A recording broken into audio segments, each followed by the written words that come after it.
Long ago, in Ukpene village, ruled a very powerful and wealthy king who married a very beautiful maiden whose beauty was admired by the men and envied by the women. Igweide's beautiful wife, Lolo Oriakwa, had just given birth to a son, and as was tradition, Igweide invited the popular village soothsayer to tell them the future of their newborn son. The soothsayer did his incantation and after reading the prince's future, shook his head in disappointment.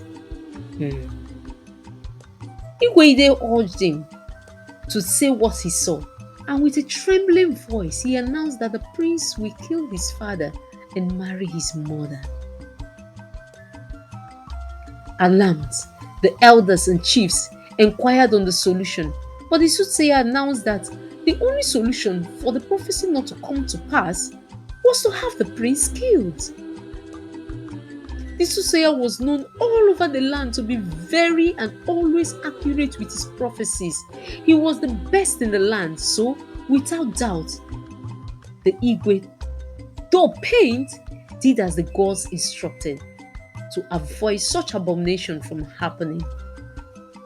One of the chiefs was instructed to take the child to the evil forest and have him killed. Several years later, in a very small village, a powerful warrior who was known for his bravery and fierceness and inability to lose a war paced restlessly in his father's compound. Warrior Ekene was tall and handsome. He was also very rich as he has won many wars and conquered several villages. Father, despite all the achievements, all my achievements as a warrior, despite all the lands and wealth I have acquired, I still feel empty in here, he said to his father, pointing his very long and tanned finger to his chest.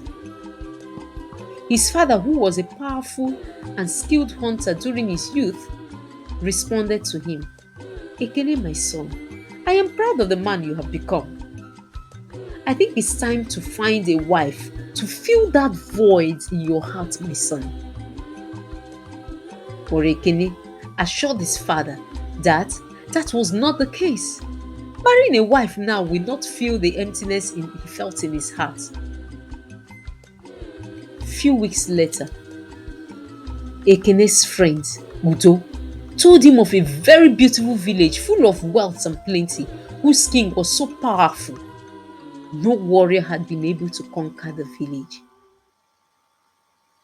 Ekene, who was hungry for more wins and adventure, decided to challenge the village to war, despite Udo's warnings of Igweide's fighting skills and brave warriors. Now, back in Ukpene village, Igweide and his elders and chiefs gathered for a meeting to discuss this matter of the young warriors' challenge. You are a great warrior yourself, my king, said one of the chiefs.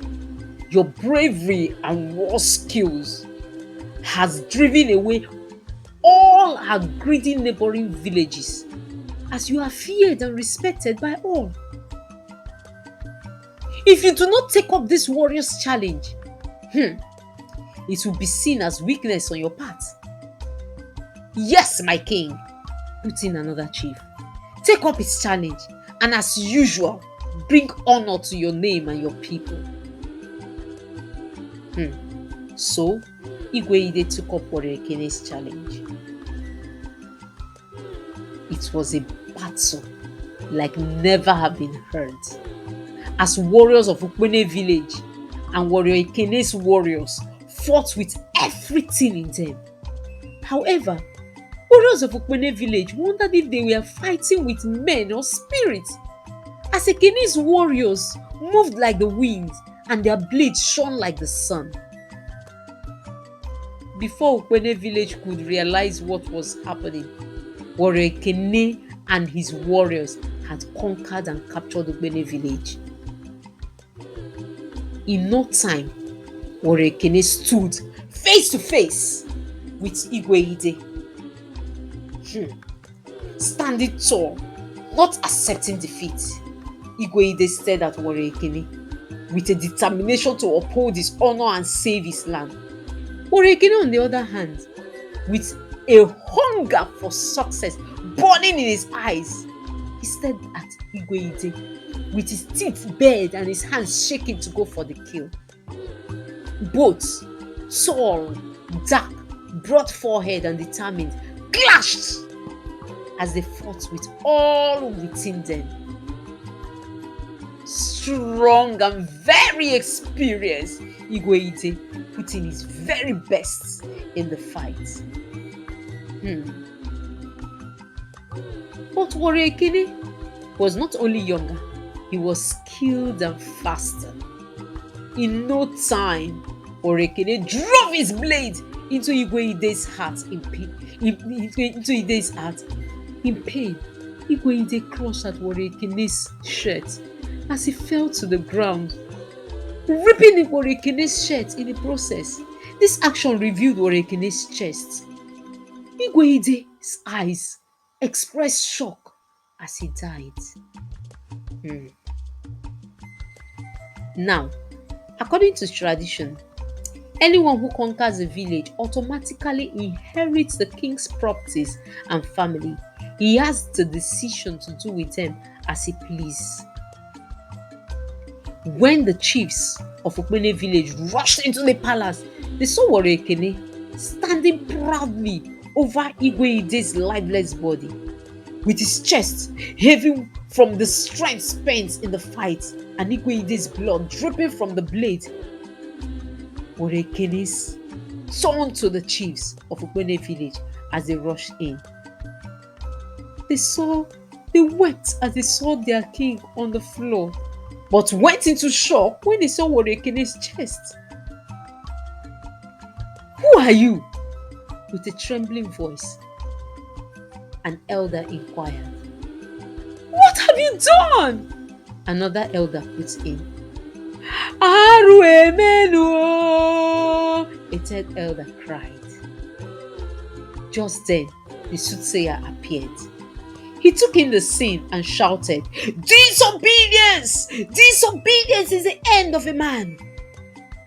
Confused with all the drama, Warrior Ekene looked at all the people staring at him like he has grown two heads all of a sudden, rather than them picking up their dead king. They were looking at him. "What?" he sneered at them. And an elder pointed at the wall at the back of Igwe's royal stool. There was hung the royal seal, which was exactly the same pattern with a mark on Warrior Ekene's chest. Warrior Ekene's father had told him he was born with this strange mark when he asked him about it.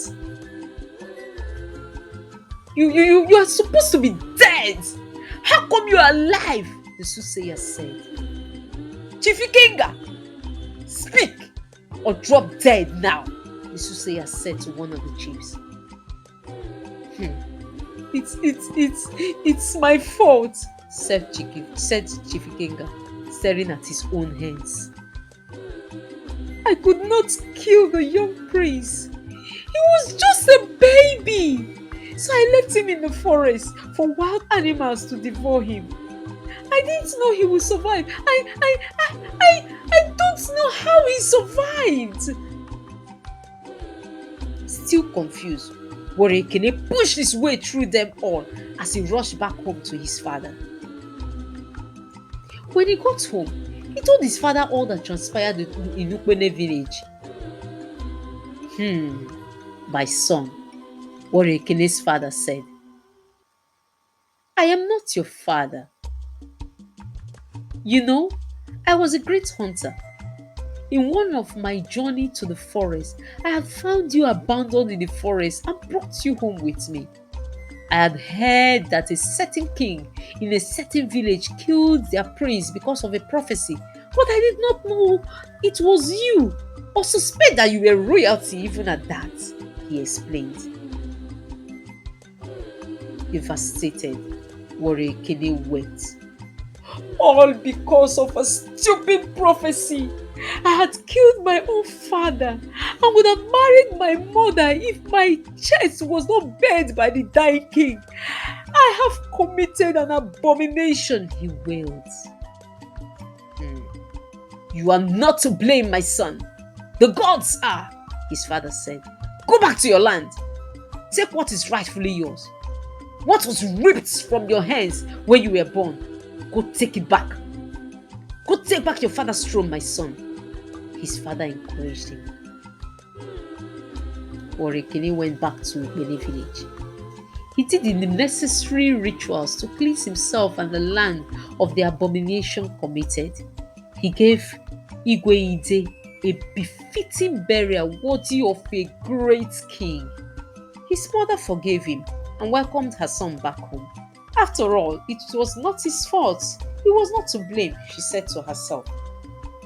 Well, Warrior Ekene, now Igwe Ekene of Ukpene village, got married to a beautiful princess from the neighboring village.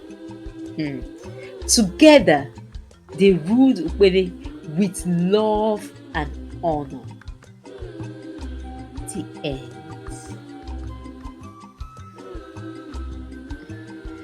Now, the author's notes. I hope you enjoyed my story. Now, the story is titled The Prophecy. The prophecy of Ekene killing his father and marrying his mother came to pass because Ekene was taken out of the palace. If he had been brought up by his biological father, he may not have been killed. He may not have killed, rather, the man from whose loins he was formed. Or what do you think? Write your thoughts in the comment section as I look forward to reading them. Thank you.